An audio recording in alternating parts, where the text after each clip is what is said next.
Yo, Mandem podcast episode 288.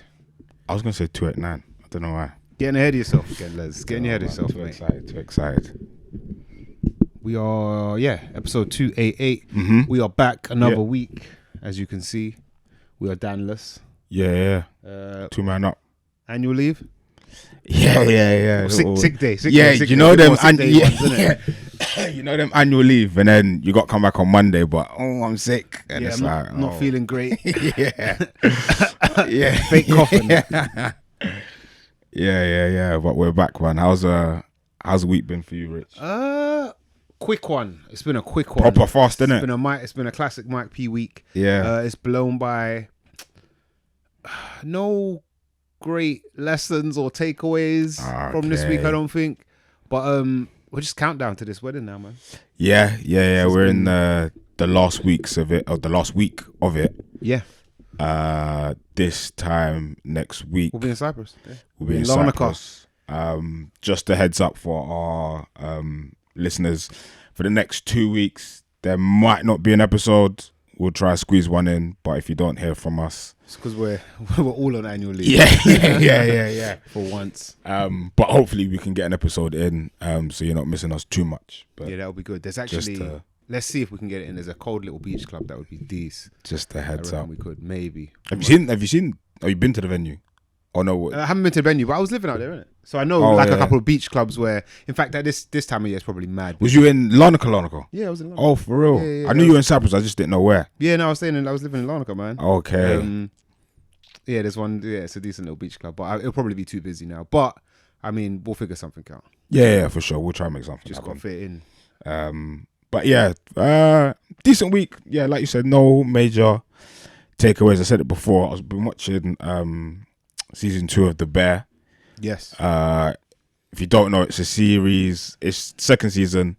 So on Disney Plus. Disney Plus. It's about like chefs in a kitchen, but it's a little bit more than that. More, but to even like explain it, I think you have to. It's one you have to watch. I can't really explain it. Someone at work told me about it, and I was like, yeah. It sounds like. And he told me about it early, before it was on Disney and that. And okay. He brought it on USB, that old school thing. And I took it in. So I was like, download it on LimeWire and that. Yeah, I was like, no, it's proper. It's proper. Torrents. Yeah. But no, yeah, The Bear is good. Season 2 is really good. Season 1 got me hooked.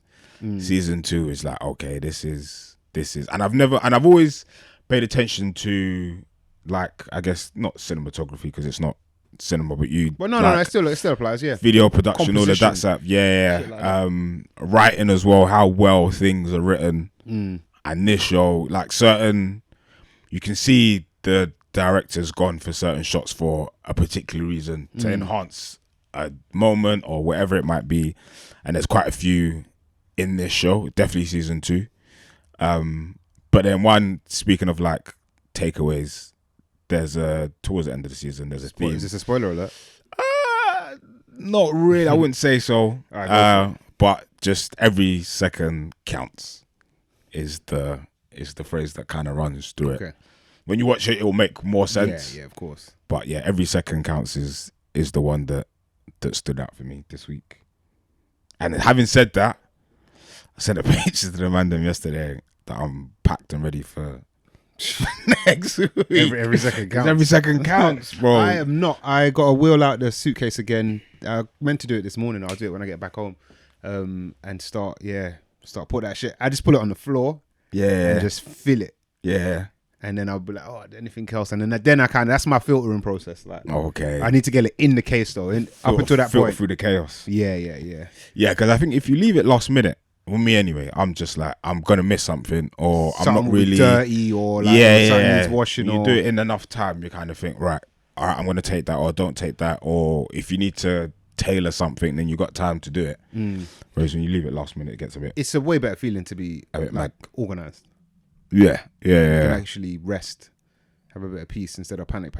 Yeah, and then you can do the other things that you don't need to do like right now. Yeah. you got time to do like toiletries and all that. Oh, that reminds me. I think I need to sort out a whip for when I'm out there. Fuck. See, it's got to leave brain capacity to Bro, my brain capacity. So it's always full. It's in the minus, fam. Like, I think I'm dashing out old memories, like just to keep a track of what's going on. Oh man, max capacity. But what'd you say? What was your week saying? Did you say it was? Yeah, no, chilled, man. Nothing exciting this week. Kind of wanted to keep it a quiet one, just because we're going away for like the next 2 weeks. Where are you off to after? Do you go so going to Turkey for a wedding. Okay. So we're back for like 4. Well, actually, we're back for like let's say a week. Oh, so you're taking more annual leave? Yeah. Me and Dan have to have a word, man. Where's Black? Yeah, so I'm actually. So it probably will be 3 weeks for me. But yeah, wedding in Turkey. So I'll be here for a week, and then the wedding's on the Friday, I think it is, or the Saturday, whenever it is. Then we're back. But yeah, no, I'm looking forward to these trips, man. And I was saying the other day, it feels good. Probably not so much for you, but to be a guest at a wedding. Yeah, after like it's a very different. I had a wedding on Monday. Oh yeah. I went to a wedding on Monday. I guess I was pretty close too, but yeah, I wasn't in like the bridal party or anything. Yeah. And yeah, it's a completely different experience. You just show up, innit? Bro. You show up, drink, eat food. Like there's Gucci.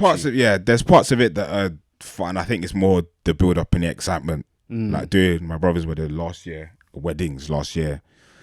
Like being part of that, you got to be ahead and you got to go there, you got to buy this. I got rehearsals tomorrow, bro. Like all of like stuff like that had to do the rehearsal, everything. So it's a lot, but then on the day it's like it's sick. And I said that to you last week. I got a question to ask. Actually. Keep going. Yeah, after you're a bit like, wish we could do this again because everyone's together. But then when you're like a guest, you just literally just turn up, and sit down, and drink juice, and cut when you're ready. Yeah, it's a nice life, man. Go on. What was your question? My question. One thing we talked about last week was us being kind of passive and just letting things pass by, and don't want the attention. Don't want attention essentially. Have you thought about getting married? Like, if you're the groom? Interesting. Like, do you want all that attention and like people are doing bare X, Y, and Z for you? And have you ever thought about that? I guess is the first question. Yeah. And what do you think of it? Because I'm kind of like, but I don't like that. Like, in a way, I don't really like it. I know what you mean. I know what you're saying. I think it depends on how you want to do it.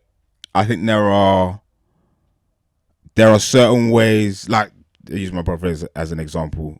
He had 2. So he had the traditional Ghanaian, and then he did what people call the Western wedding. Yeah. So involvement for both of those things was a lot instead of I guess having to just do it the once. Okay. But I think overall, again, I think it depends on how you want to do it. You can do it where there's a lot of involvement and there's the rehearsal and you got to do this and you got to do that and you got to be here and you got to be there, and this is the process that's happening.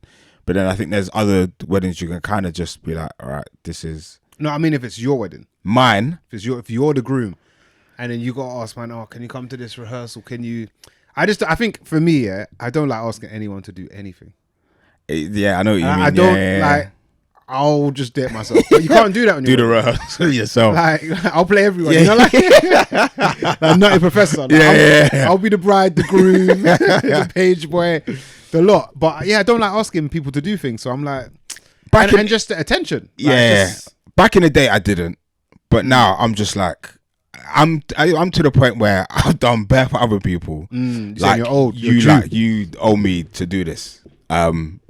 So I'll just ask, and I think for like your wedding day, come on, man are like, nah, I'm not really. I'm busy. Yeah, nah, you got to do it. One other thing was actually talking about was speeches. Talk to me. I know you've obviously got I got something lined, yeah. Written down, or we freestyling, or we got bullet points. So the way I like to do my thing. How we doing this? Is talk us through the process. I think the same process. I did one for my mum's. Yeah. Quite a few years back now. And I remember I'd broken my phone, or like I'd broken the glass or something. They needed repairing, right? Uh-huh.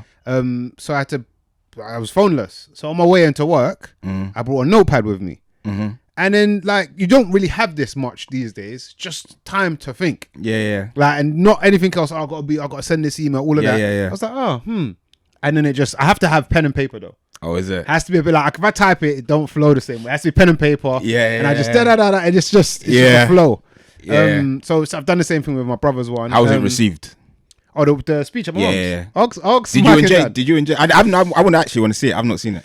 I don't even know if it's captured. I think the camera died or something like that. Oh, serious? I wish it was captured because Mum was saying it landed. No, Mum was saying like you smacked it. What was the structure of it? Because what we were saying is, no disrespect to anyone, is gonna do a speech or has done speeches in the past. Where was this being said, by the way? WhatsApp thing or WhatsApp with like the county man? Yeah, was go saying, on. that there are some people who aren't familiar with public speaking or speaking in general. Like speaking's not really there. Yeah. You just know. Yeah. But then when it comes to speeches, there's no structure. There's no beginning, middle, and end. I think there is. Sometimes there's a clear structure. For some people, it's a beginning, and the beginning's middle. It's just the longest thing. Beginning, middle, and it's just going. What you don't want is the ramble. Yes. Like you want it to. I think be succinct with it. Yes, you can't. You have to have a. And this is why I say I write it down. Have a point. So I get the thoughts out. Yeah. Then it's high filtration. Yeah. Bro, I did like bare drafts, bare economy of words, and like no, that's a bit too long. Almost like a character limit. Yeah. Like, I've said that the long way. Yeah. Like, I can compress that. It's when I deep it. Yeah, it's kind of methodic. Like it's kind of crazy. Yeah. But I don't like to read speeches either. I don't want to. I've tried to do it on my phone. I know. Before, Yeah. Like, I know. What you but mean. if I'm reading something out loud, whether I know the content or not, I can slip up. And then just be like, and then just fuck yourself. Yeah. I prefer to like know it. I know what you mean. Yeah. As opposed to, I don't usually really need the prompts too tough. Yeah. So I'm in the process of doing that. As I said, my mental capacity is Okay, bare low right now. yeah. So I'm trying to lock that in. Yeah. But yeah, you just gotta get your thoughts out. I think the main thing is get your thoughts out. Yeah. Get Jokes it all out. There jokes Arrange. You have to read the room. So if I was doing it to Okay. like, this is the thing I kind of like about weddings in a way. Bro, you're speaking to everybody. Everyone. Yeah. It's generational. Yeah, so you gotta hit the highest. Yeah. You gotta have something in there for everyone. So it's it would be different to if it was a birthday, let's say. Or like, because there's big people in there. Yeah. So yeah, you can't be say too vulgar. Is it okay to swear in a speech? Yeah. I've seen that sometimes, and I'm like, don't know, man. No, I'd remove that. Yeah, like you gotta cross that out and use a softer word kind of thing. But yeah, I actually kind of like the process. It's an interesting one. Yeah, if you've ever had to. I'm kind of looking forward to it, but more so, I think I look forward to it because it's like when that's done, brother, I'm done. Yeah. Like, I'm done. Now I can really let loose. Yeah. But I think I'm decent at speeches. We'll see innit? Yeah. No, I'm looking forward to it. But yeah, I've had to do one. You done it with best man one? Yeah, so I did one. This is my first time being a best man. So I did one. Probably my only time. I did one at Pablo's wedding. And I did one at my brother's Western wedding. I got a question. Go on. How long is the speech? Because there is a too long. Mine weren't long. Roughly, minutes. Oh. I want to say 5, but it might not probably been that. It's long. probably shorter in reality. Yeah. I think anything over like 7. Yeah. It's probably you I haven't. think if you read it, and I'm like you, I don't like to read off of like even like excuse, like work presentations. Yes. If I have to, I hate doing them, but if I have to do one, I don't read what's on a slide because that's boring. Yeah, no, and I don't like. Some people would actually type what they're gonna say and just be that verbatim. No rubbish. I think that's not a best way of doing it. You need to be in the moment, right? Is how I see it. Like you might have to, you have to interact with the crowd. You need to see what energy's coming back. You got to characterize the speech and the words that you're delivering. I think if you just say it as it's written, there's no flavor to that. Right. No flavor. So having said that, so for Pab's one, I wrote down. And read.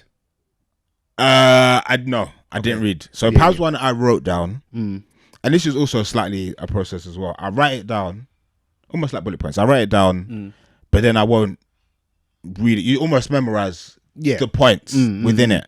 But then sometimes it's in ad-libs, bit of freestyle. Right. You ad-lib, you freestyle.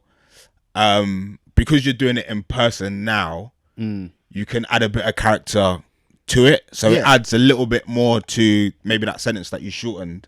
You personally can add a bit more to it. Yeah, you have to live in the moment. Yeah, you actually have to live in the moment. So for Pab's one I wrote down. I typed it. Then I had it on my phone. So then before, it's like a rapper.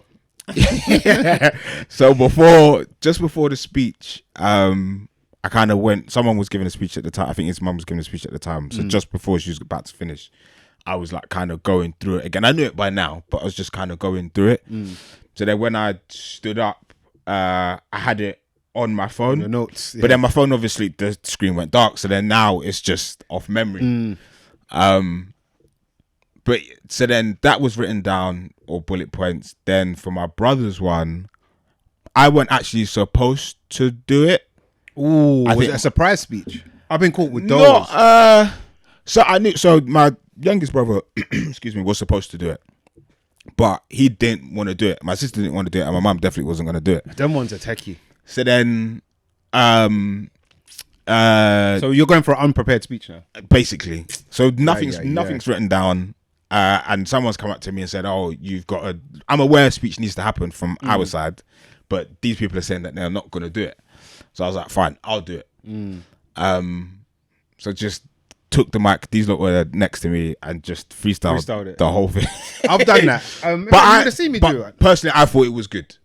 I thought it went down well. I feel like the freestyle ones, they'll never be as good as if you had the time. But good job. Because man's making it up. Yeah. But when I didn't know. Apparently, there was going to be no speeches at my nephew's christening. Well, okay, right, Rico. Yeah. His christening, blood. All of us, I'm just there having a good time. Yeah. Will Rich come to the mic for a speech? I'm like, bro, he's won. Like, what can I say about a 1-year-old? Like, I was like, because more time, say it's you, I could be like, oh, there's this time with that time. You know, man can just go through a history book, and I've filled at least a minute. You say it's been a crazy year, Rico. It's been, like, I can't even remember. I can't remember what I said. I think I might let a little joke off or something. And then allude to the fact that he's only one. Like, what is there to say? But I prefer to know, man. Let me know. Let me know when I got some shit to say. Yeah, no, I think I'll come prepared. Yeah, and I think so. I did one at my mum's. You were there at my mum's 50th. That was bad. What, a bad speech? I thought that was horrible because I was rambling. Nothing was written. That was freestyled. I was rambling, telling stories, this and that. So I had a beginning, a middle, no end. Oh yeah. I had a beginning, middle, no end. That's techie. So in my head, I was thinking, if there's ever an opportunity to do this again, or when the Pab one came up, it's like, right, you got to do this properly.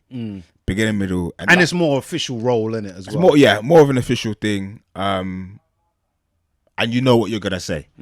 So when it came to my brother's one, which was last year, you kind of have the structure in your head. I actually picked from moments that happened that day, but earlier. Oh, if you can do that, that's skillful. You can weave it into the whole story. It was sick. That is one skillful. Day, whenever he decides to show us the video, I'll play it back. And I, from my memory, I feel like it was a good speech, having not written anything down. Yeah. But yeah, speeches are. I like speeches. I don't mind doing them at Ghanaian, let's say, events. Yeah. Is there at every Jamaican thing? There's a man's speech, Yeah. And then bare people come out of the woodwork that you don't even really know that I feel like have very little in common or relation to the person they're actually talking about. But man just want to let these bars off. Does a similar thing happen?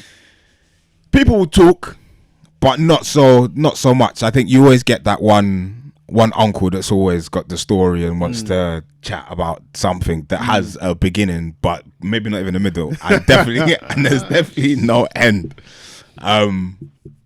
But yeah, I can imagine that there will be quite a few speeches at this wedding. I know there's not going to be that many. How is it? I think they're very conscious of the speech people, like I say, Oh, that really? want to come up and talk about your childhood, but you're my godfather and you linked me like twice. Yeah. So I think it's going to be, I don't think it's an open mic, is what I'm saying. Okay, right. The speechman, Not open mic now. Let me get some of this material off. See if it works. So I think it's gonna. I think there'll be no more than like 5 or 6. Because at my mum's thing, bro, A lot. we were like over an hour. Serious? It kills the vibe, bro. A bear man are coming out and just saying weird stuff like. Oh wow. So it's like Yeah. you kind of need to wrap it up. Yeah. Because you don't want it to kill the vibe. I think it's got to be people that the bride and groom like know immediately. If it's too one-sided, it's a bit techie. It's like, Oh no, it's definitely got to be both sides, 100%. And if it's one-sided, then it looks a bit funny for the other side. But I think there's maybe 2 or 3 people from each side that just you combine them and then just get the words off. they all got to be good as well, though. Like, because if they're not like or of a level, because if you're like, you don't want to be the person that had the weak speech.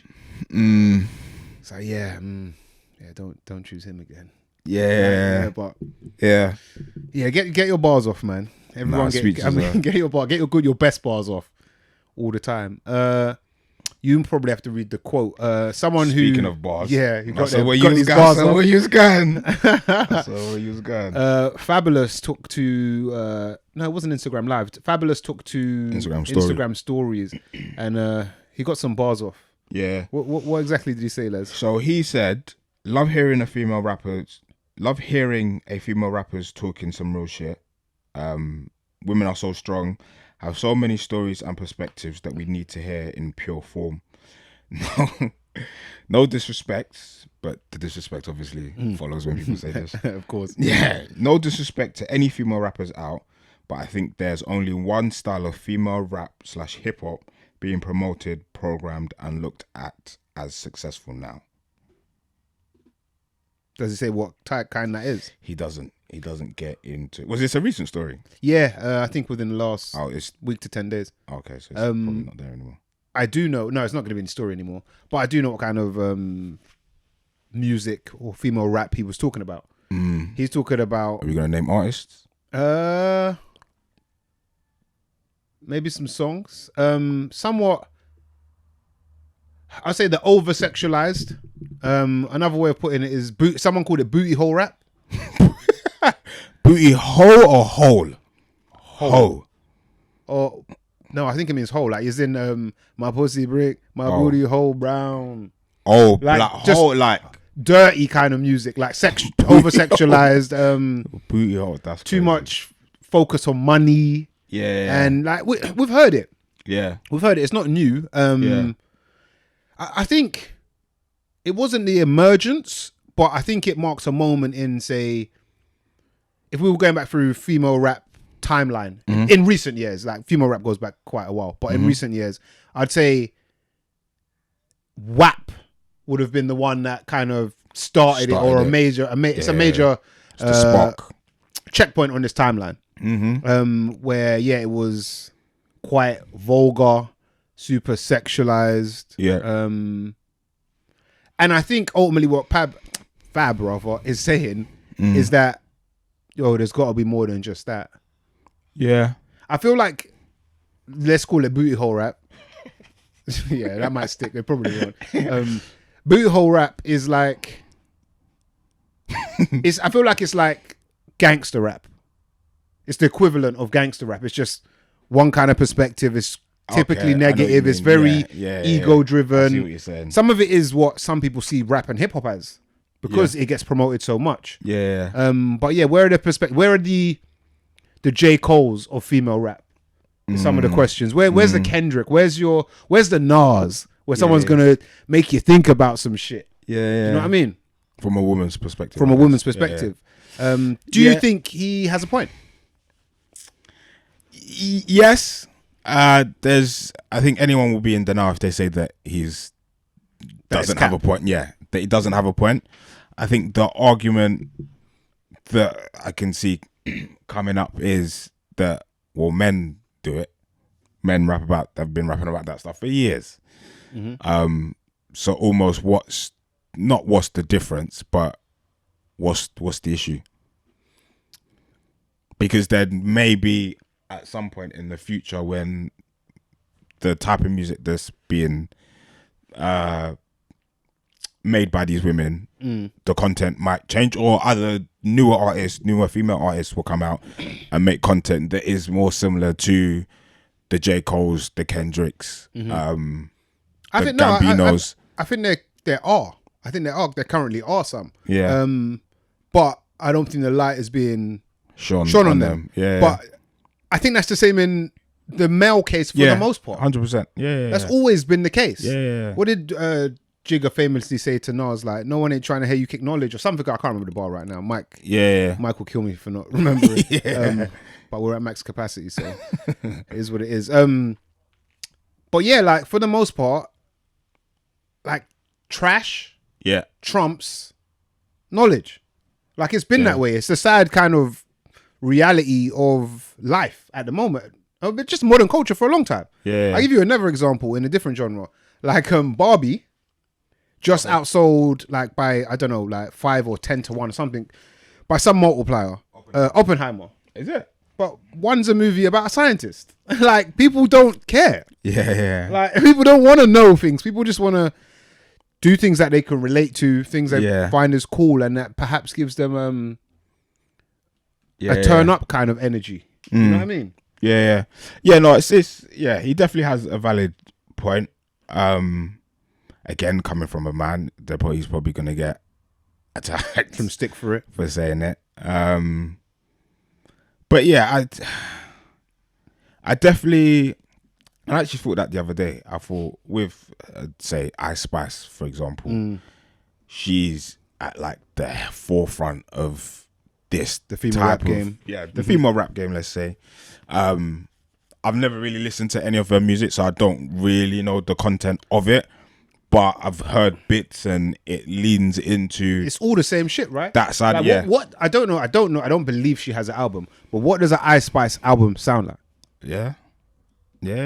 Like, is it just sex and like tricking and like scamming niggas for your body? And I don't know, man. I agree with Fab. There needs to be more range and scope on the variety or even genres within like music that we're gonna talk about and listen to. But I agree that they're there already. Like Rhapsody, I've had her album. I don't know when. What's the album called now? I feel like it's called Eve Story or some shit like that. But the album came out years ago, and she's saying she's giving me a different perspective. I'm seeing things from a different side. Or like in the UK, like a Little Sims. Yeah, she ain't making another cold album. This like booty hole rap. You know what I'm saying? There are perspectives. I feel like Sims is kind of blowing, but for whatever reason, that's just the way things seem to be. It doesn't get the light, in my opinion, it deserves. Yeah, and we do need more variety. But I feel like we need more variety. It's just culture, innit? Yeah. Just in general, these things aren't as cool. Yeah, but it also feels like female rap or hip hop. Again, like you said, it's been around for time, but it feels like this is in the last couple of years, it's now really like kicking off. So like these, like the Ice Spices, or I can't even think of some of the other artists' names now, but they're like, let's say like Meg Thee Stallion, like Nicki really sort of. Nicki was actually rapping. But she was rapping. Then it kind of changed. Then like Cardi, then Meg. But we've had it when you think back. You think about like your Little Kims and like it's not that new. But then we have had like your Eves. Yeah. No, it's definitely not new. I'm not trying to say it's new, but it's now getting to the point where it's considered like is it more mainstream than it's ever been? Probably more mainstream is what I'm trying to say. It's definitely more mainstream, and they're fighting maybe even equally to an extent their space within the charts, let's say, or this music, or in hip hop in general. So I think now they're, again, don't want to say in infancy, but infancy in the terms of popularity. That maybe in the next, like I said before, in the next few years, you might start getting the artists who are now doing the raps about sort of life and struggles and whatnot, or telling their story, that stuff starts getting picked up. And like gangster rap, for example, it had a season. Gangster rap had a time. Gangster rap had a legit period in time. But you don't really get gangster rap so much now. It's still around. And it's evolved. There's more drill. And it's evolved and it's changed. But you don't really get it in the form that it was. No. And I think what you're also saying, I think what you're speaking to is like, it's the push and pull. It's the ebb and flow of things. Yeah. What tends to happen is on all levels, like for the most part, we in the UK, we might go conservative, then we go Labour. Yeah. You get your left and your right. Yeah. You get one thing, and because of that thing, you get the other. Yeah. It's like an elastic band, like pull, snap. Now we've got something different now. Yeah. So I think you're probably right in that because of this. Yeah. There will be like a rejection almost of it, and then people will start to come up with a different sound, a different subject matter. Yeah, I think the, because like you said, what does your first album sound like? That might, like an Ice Spice, for example, that's probably going to hit regardless of the content. Just off popularity and just like off hotness. of But then your second album, what are we saying?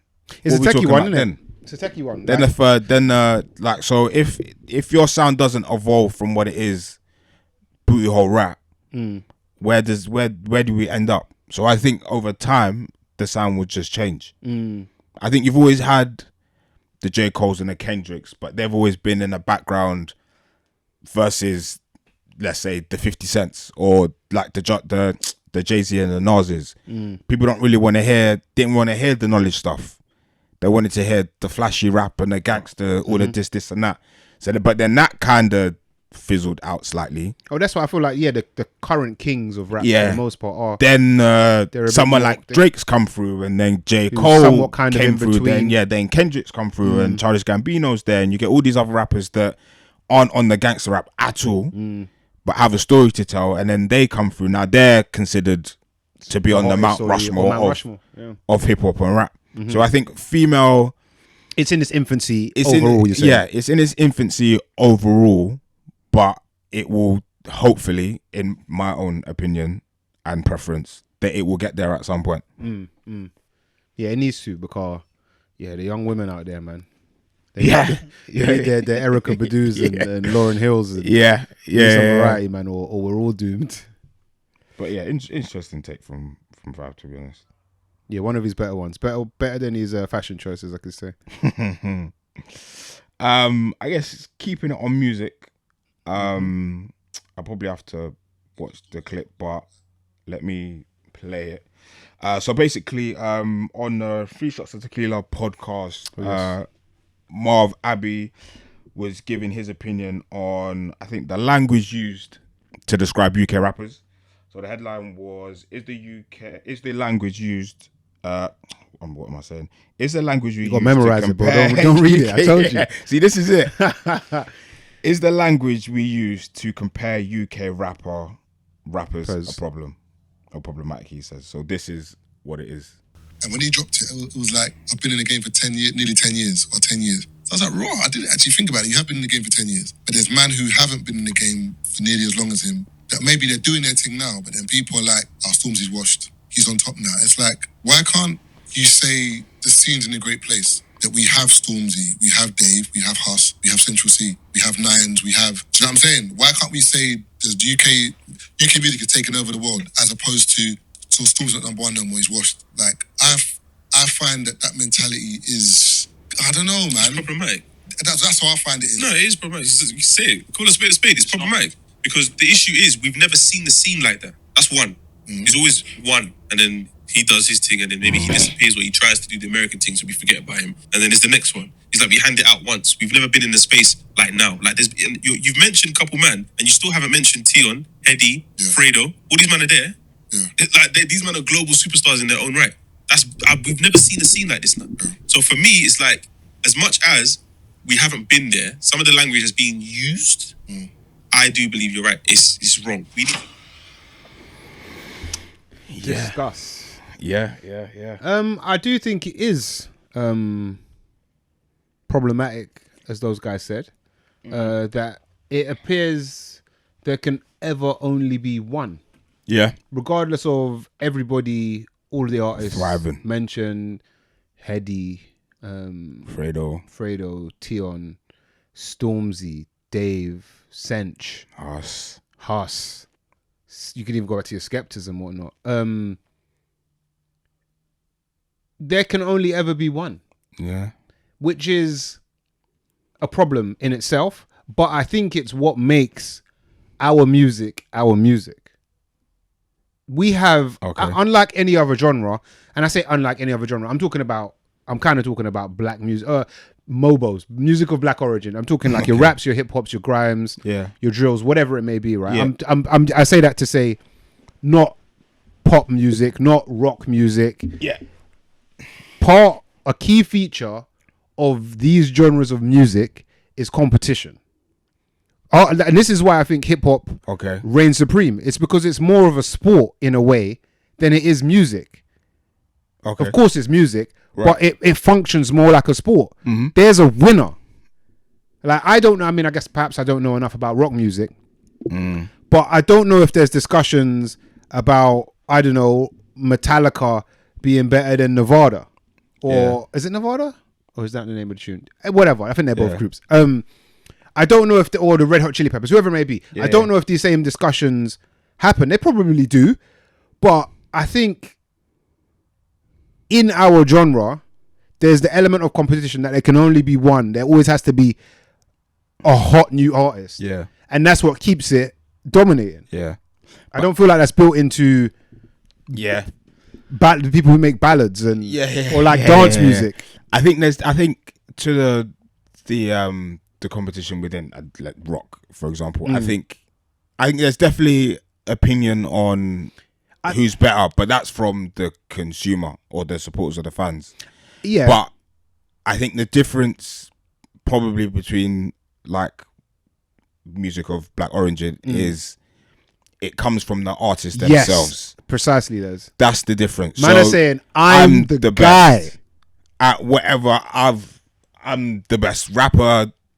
I got more money than you. I got more hoes than you. I got more girls than you. I got better cars than you. My yard businesses. Is bigger than you. I got my pool's bigger than yours. As, like, it was famously said.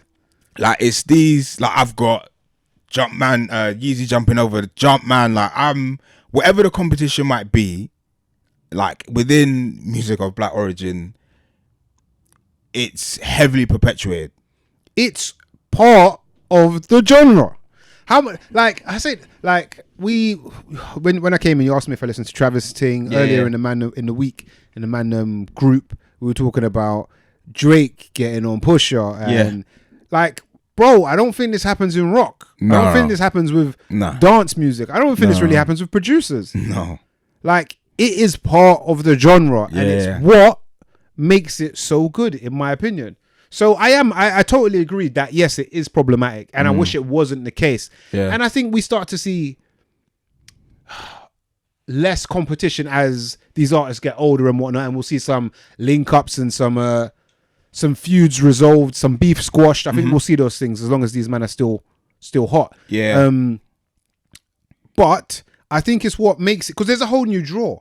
Like, even if I didn't like hip hop music, I'm hearing that artists I know, say I listen to Drake, right? Yeah. But I listen to him for R&B and more of his poppy tunes. Yeah. But I hear, he's got a beef with this Pusha T guy. Yeah. Bro, I'm downloading that. Let me go check. I'm gonna check this out. I'm gonna look into this. So I think that is an element and a core element that music of black origin has over all of these other genres. That brings the eyes, it brings the listens, it brings the streams, it brings the content. I don't know because I'm not interested. But are there bare rock podcasts where they talk about how so-and-so's better? Is there like a Joe Budden of rock podcast and he's saying that Iron Maiden are clearly the greatest? I don't think there is. So it's part of the genre. It's like it has the spirit of competition Yeah. built into it.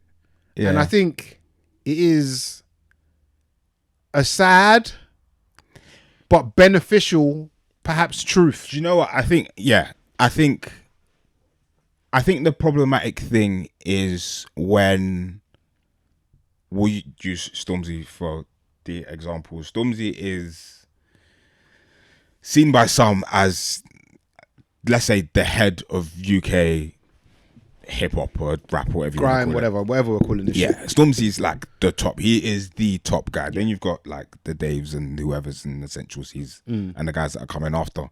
But Stormzy's number one. Mm-hmm. I think for me, sometimes the problem is when we're disregarding number one or whoever is there because we like someone else. We don't want to hear number one because we don't want to hear number one, or number one will do, or whatever. The numbers don't really matter, but X will put out an album, but we're not fucking with that album because we like this guy. I think that's I think that's our problem. I think what you're speaking to is the tribalism. Yeah, I think within it. Yeah, I think that's our problem. I'm all here for the competition and this guy's talking as long as it stays on. Do you think that's wax. what? I don't think people do that though. I think perhaps back in the day, like you, maybe because of finances or you were a bit younger or whatever, you had to pick Jay-Z or Nas because we couldn't afford both those albums. But I'm talking about today. But today, bro, you like if I don't like, say, let's say Stormzy, yeah, bro, I still download his album. I still listen to it. Right, I just don't fuck with it as much as maybe somebody else. Yeah, but I think that's fair, no? Yeah, that is fair. But I think that's just. I think we're fans of music, so we'll listen to. You might want to listen to a Central C, you might not want to, or you might take in some of his tunes just to hear what he's about. But I think, and Dan even said it like I can't remember what the word he used, but the disdain or the hate for Stormzy in particular is weird. Is weird and should be studied, because he's not like the tune Marv mentioned. I think Longevity Flow, and there's another one that he brought out. Toxic Trait, and he's got another one with Ray. Yeah, I've not heard that tune, but the Longevity Flow and Toxic Trait, like when I heard those, I was like, he's actually very good. Do you know what I think it is with Stormzy? He's actually very good, but for some reason, people are like, nah, like. I don't think it's a lack of talent or skill. I think it's that he became the poster boy. Is that what a lot of people have a problem with? When, I guess prior to him, bro, there's a million MCs and artists. Yeah. That didn't become the poster boys. Yeah, some better than him, some not, some less deserving. And I think people are mad that he's become the poster boy. That's all I think it is. Some of it is defined timing. It's just divine timing as opposed to defined timing, sorry. Like, it's just, some of it is just luck, I guess, in his case. He came up in the right era, whatever. Like, so many times I've been in the barbershop and man are saying, oh, if Kano came up today, he'd be the best ever, and this and that. And again, it's one of the things that keep our genre alive. All of these debates. How many times we come over here and we talk about music, bro? Yeah. It's like a thing in itself. But I love talking about it. Yeah, I love it. But I think people dislike that. People dislike the chosen one. Yeah, whoever that might be. Stormzy is the chosen one. Yeah. And people just dislike that, I feel. Yeah. That's what I think it is more than anything. He's the head honcho figure of. Yeah. He speaks for a generation. Yeah. And a lot of people feel like, oh, maybe like he came up too fast. Yeah. There's loads of things. Yeah. Loads of things that I think people dislike about him. But the boy can spit. He makes good music. Yeah. I wasn't a fan of that last album. Let's keep it 100. Same. But I don't think he's shit by no stretch of the imagination. I think he's very good. And yeah, I think he's just the chosen one, and people just like, no, fuck this guy, man. It's almost like the underdog. It's like people might not even dislike Stormzy that much. Yeah. But everybody loves an underdog story. Yeah. Oh, this guy's not supposed to be the guy. Oh yeah, I'm gonna root for him. I want to see him win. So yeah, I think that's what Stormzy suffers with. Yeah. More than anything. It's a shame Dan's not here. I think Dan could have given me some decent pushback. And I think what Taser said is quite an important one as well. Is that we've only ever had usually one guy. Do you At a time, we've only ever had one guy. And when he was listing off the names there, I said in my head, yo, we've got a few top boys that there's a decent little squad there. the guys now. Like, and not just the UK guys, they are like well, the States is the biggest after or before, but like these guys are like international big. Like even when I went it's funny we're talking about even when I went Turkey last year, I think I said, I remember you saying, like, one of the boys, I was like, they was like, oh, do you listen to hip hop, blah blah? I was like, yeah. And I was like, oh, who do you lot listen to? And I was like, oh, Central C. This is a year ago. This is time ago. He's as well. like magnified since that time. Central's a mad one as well. Yeah, there was like, oh yeah, Central C. It's like, okay, like I obviously knew who he was, and I can't remember what tune was his biggest at the time. I think it was his first single, whatever it was. But since then, he's quadrupled, doubled, whatever. Since then, Yeah, I could see him being the new figure of hate. The hate, yeah, a lot of hate 100%. being aimed if at it's him. not started now, and he's so with him, his music's not necessarily for me, but I've heard certain tunes. I'm like, I can see why this translates well and why this goes far. I like Central. And I'm not mad, maybe because I'm older now, but I'm not in a mind frame of, I think Huss is like the coldest. So like, forget, or like, these men aren't good. Or like, I rate Stormzy, but these men aren't like this and that. It's that just stuff's not for me, but I can respect what he's doing over there. But it makes us, and I say us, look great, because it's always us versus the States. Spirit of competition. Spirit of competition. I lie. It's like it's almost like our guy needs to trump your guy somehow, some way. Inherit the artist's beef almost. Yeah, it's like I want to see my man win as well. Yeah. It's a funny thing, but I do think it's built in. It's a function of the sport genre, almost. Yeah. And I think you see it bleed into other musics of black origin, so like Afro beats. Who's better, Davido, Burna Boy, Wizkid, this artist, Ashket, like who's, so it kind of, it's a weird, it's interesting to study, if you can study it and if you want to study it, but I don't know if you'll ever really have an answer. no, yeah. But yeah, it's something that I like about the genre, as long as it's Playful and not because you can't have a discussion about someone that's just sort of playing for one man and like he's disregarding everything else. You got to consider everything, the whole picture. It's and it's fandom as well. Yeah, But it is like, oh, I've chosen Burner's my guy, man. Burner's my guy. That's it. I'm not. I'm going with Burner. It's but it's not a bad thing. It's good. I almost am not for it because I'm like, everyone should be able to win. It's not fucking wrestling. There can only be one champion. Yeah. But even in wrestling, you got multiple champions. Sadly, You got one heavyweight champion or whatever it is. Yeah. Well, that's like, even in boxing as well. It's like there's 4 champions. Like what? There should be one. Is how we look at a lot of this stuff. So yeah, but we'll see. There'll be a new champ probably soon. Any predictions on who it might be In music? Yeah. Sench. Oh yeah. For UK, he's Yeah. the head of the British scene for sure. I think he's up next again, but I can see him getting a lot of hate because he seems to be a chosen one. I can't even tell you what end Sench is from. I have an idea. Like Ladbroke Grove. It's I feel like it's West. Yeah, it's West London. But It's 100% West London, but I don't know. It's like that side. Yeah, interesting. interesting. One other topic, I guess we can finish on this and get into bring-ins. Go on. Was something one of the Mandem put in the group. A lot of talk about Mbappe going over to the Saudi Pro League. Oh yes. Bare money exchanging hands, man making a grand, a millisecond, all of this weird numbers that everyone seems to become a financial advisor when these football numbers come out. But one scenario, one of the Mandem put in the group was red pill, blue pill. So the red was 250,000 a week, playing in Saudi Arabia for your whole career, never win a trophy, never play in the Champions League.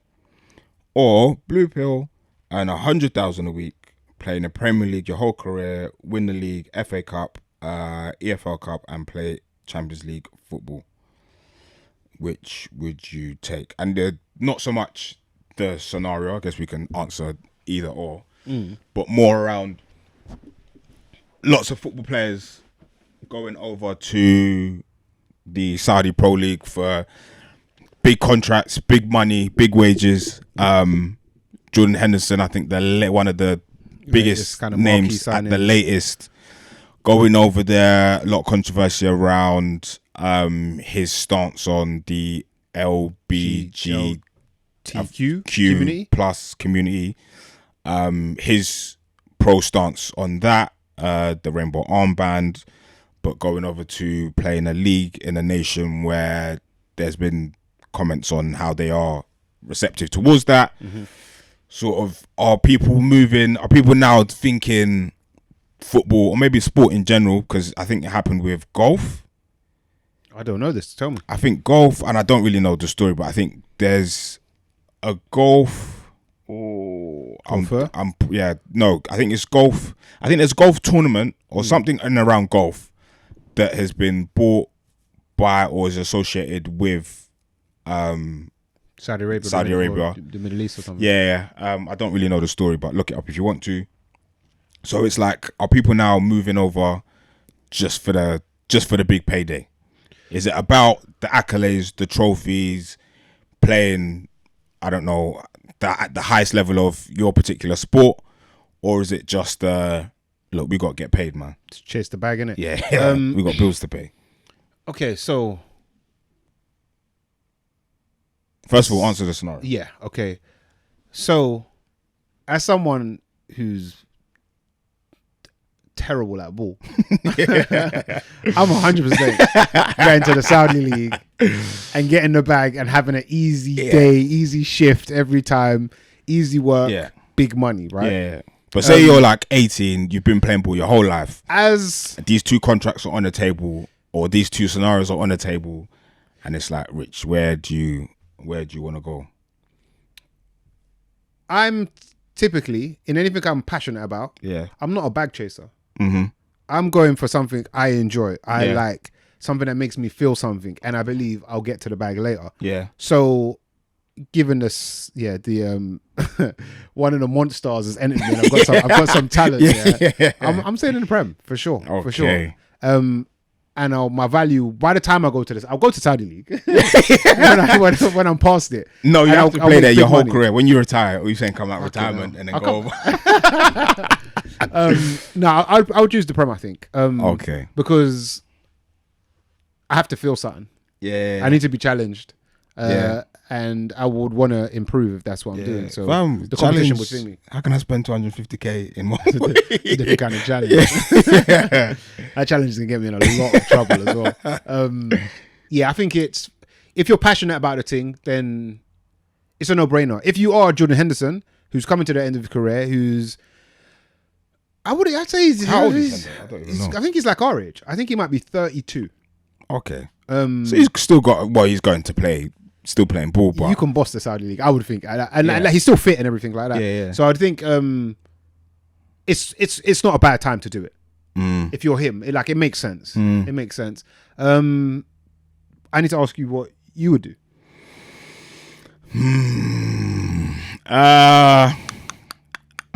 Initial thoughts was 250 a week, quickly, easy money. But then I think being a fan of watching many different sports, not just football, you see boxers winning the belt after some mad adversary or coming through some mad shit, some mad Champions League final, Cup finals, Premier League wins, just adversity, fucking Super Sundays that sometimes can be nuts.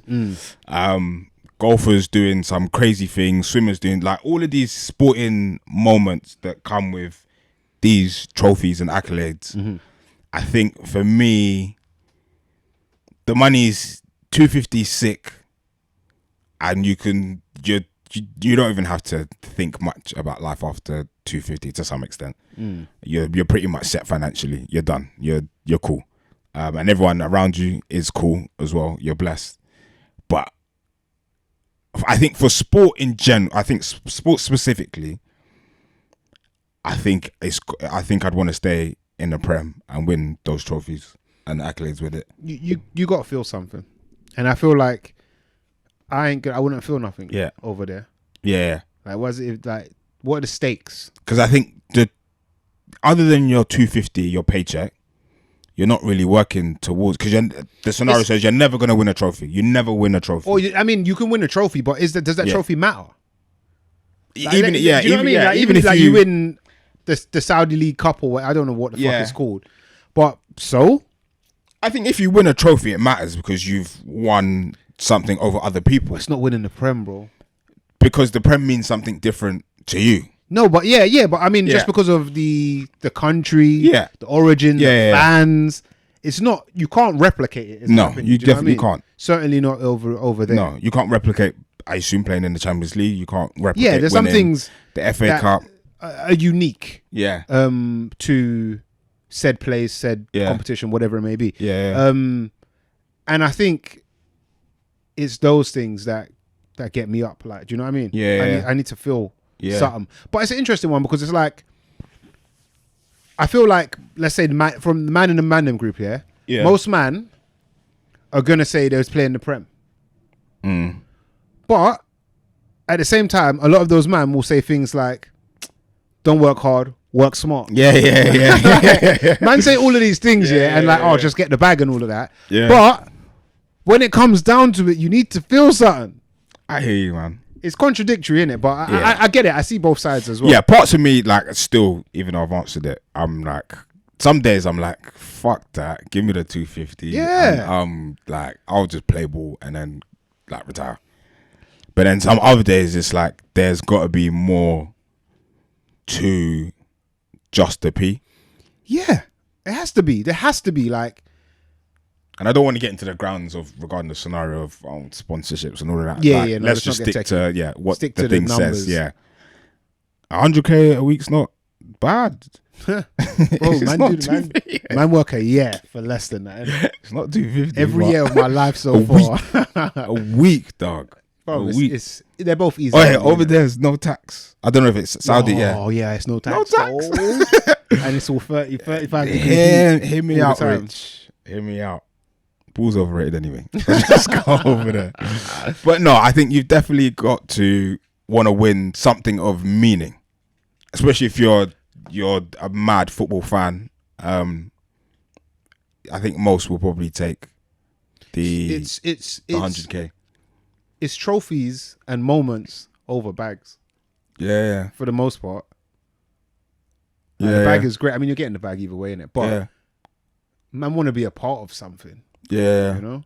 And I was just thinking now, what can you, like, with, let's say you choose to stay in the Prem, 100k a week Scenario, you get all the trophies, you win the league, all of that stuff. You can show that, let's say on your deathbed, be like, I've won all of this stuff.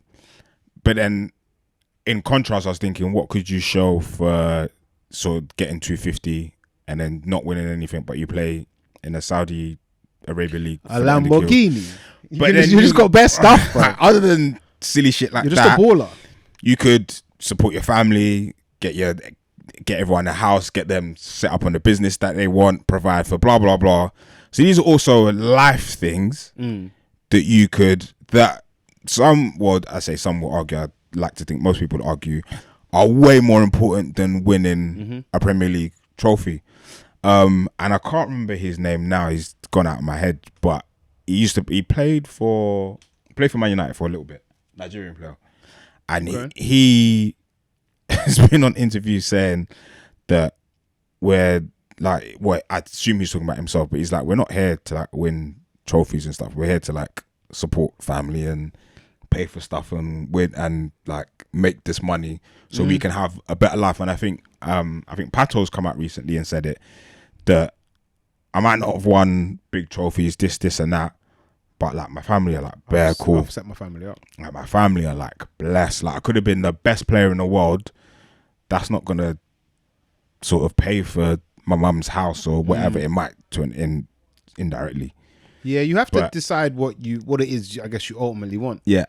And want to do. Yeah. In this life, but I do think, regardless of whichever you choose, you need to wake up with a purpose. Yeah. And I would think that if I'm a Prem baller, winning some shit with a purpose, and that's really going to get me up. Yeah. But yeah, if I were to pick, I can't remember which was red and blue now. If I were to pick the other pill and go over to Saudi Arabia, I would still have a mission. Yeah. But it would be a very different mission, you know. Yeah. You need to feel something. But I get it. Yeah. I don't knock it, but I kind of knock it. That's the thing. Like I kind of knock just the bag chasing. Yeah. It's like I fucking respect it. Yeah. But I'm also like,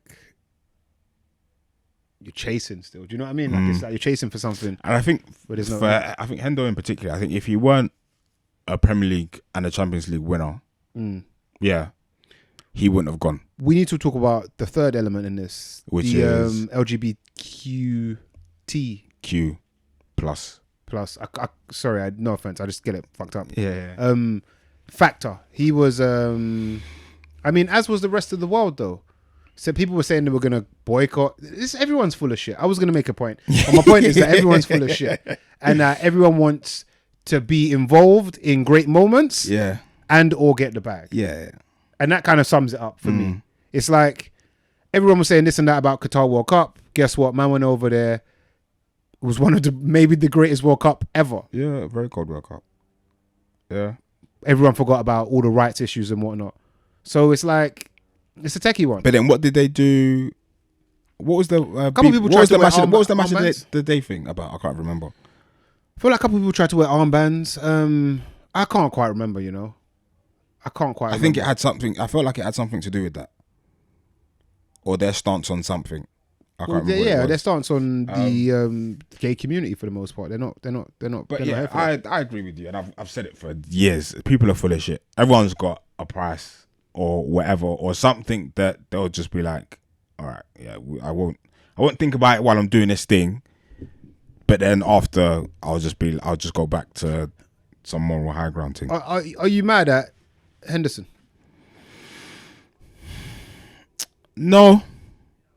Not really, but like I said, I think had he not won those things, those major trophies that you'd want to win in your career. No, I mean more so. Sorry for his stance. He's been a proponent of the rainbow armband. Yeah, LGBTQ. Yeah, plus communities. He's been supporting them, but now he's like, you know what? I'm going over there. I'm getting the bag. Yeah, I don't know what Hendo's specific stance on it is. Well, you wear the armband, and I'm pretty sure I've seen him be an advocate for it. For a few, so I know that you're pro that community.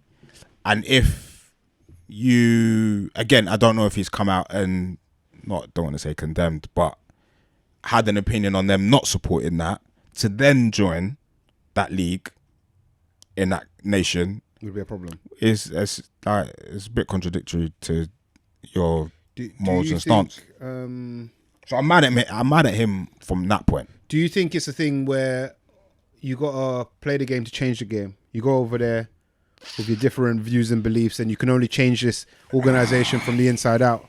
Is that the move from him, or is that just a convenient excuse? I think it's a convenient excuse if I'm keeping it 100, because that particular issue is way bigger than him.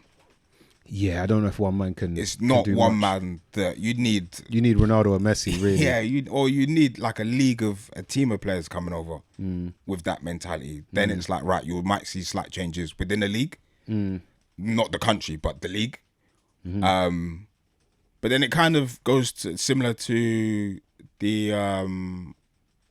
when people have the argument of, like, white people saying, "Oh, how do we fix racism? How do we solve it?" Asking a black person doesn't want to tell the person. It's like, do you give that information, or do you have that conversation, or do you be like, "It's not my responsibility to tell you how to do it. You need to go and do it." Kind of. I think it's a weak point, to be honest.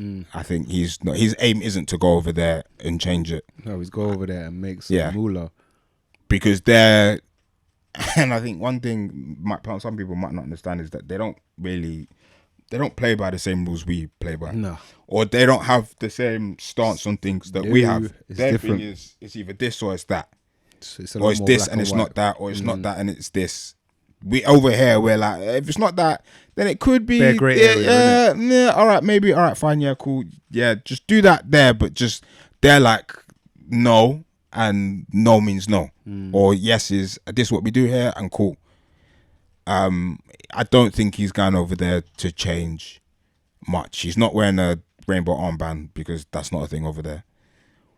I don't think he's going to be too outspoken over there because that's what you do. When you're talking about certain people over there, you have to either not say it or be careful about what it is that you are saying because you don't want the consequences of that. I got a question. Does the Saudi League come on what time does it come on?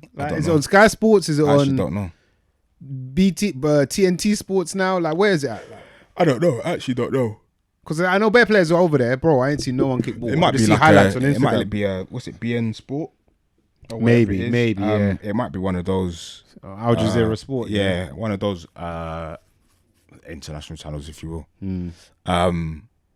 But yeah, it's interesting. We're in an interesting time where there's a lot of money going around in football, in sport. Part of the world in sport, yeah. Yeah. I see a couple of basketball players saying, Mbappe's going for that. They got any basketball leagues? Yeah. They need to start one up. Draymond Green was like, they got any basketball leagues over there? And they was like, if you can bring Steph Curry, roll. But if it's just you, don't bother. Don't bother. Saying they give him a +1. Yeah. Fucking hell. What are you saying? Any bring-ins? Yeah. I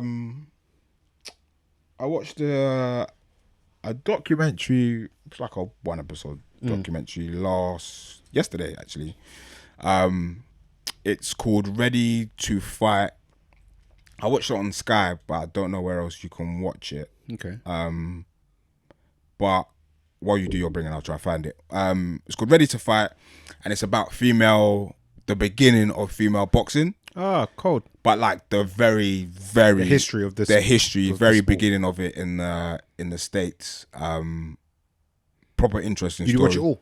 Yeah. I got a question. Hour and 45. Do they explain why they do 2-minute rounds? No, so it's not that kind of documentary. Okay. If that makes sense. It's more of it follows the history of, I think 4 or 5 female boxers. They're old, obviously. They're old women now. So we're talking 60s, 70s time. Them licensing to be official boxers, pro cards, the controversy around female boxers. What's her name? Layla Ali in it and that. We're talking about Layla Ali. She's not in it, but she's referenced. She's referenced in it. But then even from that time to Layla Ali, the stuff that was happening, they had to go through in the 60s and 70s before it even gets to that point to where it gets to where it is now. Very interesting story. And there's one female boxer called Lady Tiger, black woman. The ending could have been a tears thing. The ending was very, very emotional, but happy at the same time for her because of, if you ever watch it, you'll find out the story. It's called Ready to Fight. Ready to Fight. Okay, dope. Ready to Fight. I watched it on Sky. I'll try to find out where else it is. I don't think I have a bring-in. No wise words, no nothing.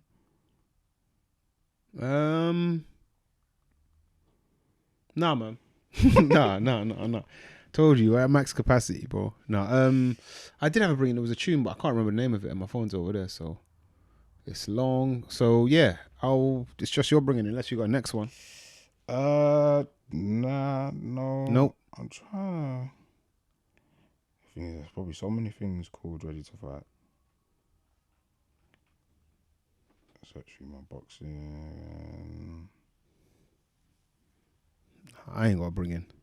Oh, we didn't. One of the things we forgot to say, because we got into it today. I enjoyed it, but please like, share, subscribe, retweet, follow the lot, please. It makes a big difference. We want you over there on YouTube. Also, get these comments off wherever you can. Any place will do. It's all beneficial.